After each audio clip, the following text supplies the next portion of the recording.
जय श्री जगन्नाथ। आम परंपरार हरिड़ा बहुल भाव में व्यवहार होता है। आयुर्वेद यह किंग ऑफ मेडिसिन रूपे परिचित।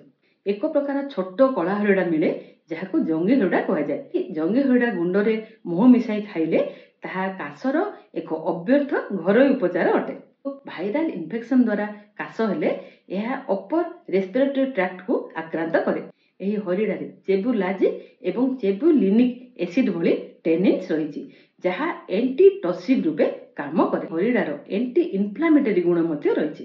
हरिड़ार केते मोनोसेकाराइड्स को मिसई पॉलीसेकाराइड्स फ्रैक्शन कर देखा जायछि यह कफ सिरप कोडिन ठारू भल काम करछि। महू मध्य आम थ्रोट को गोटाए कटिंग दे काश को रोके। किंतु गर्भवती महिला स्तनपना करुवा माँ एवं केते रोगी जंगी हरिड़ा खाइबा पूर्व डाक्तर परामर्श नेबा दरकार।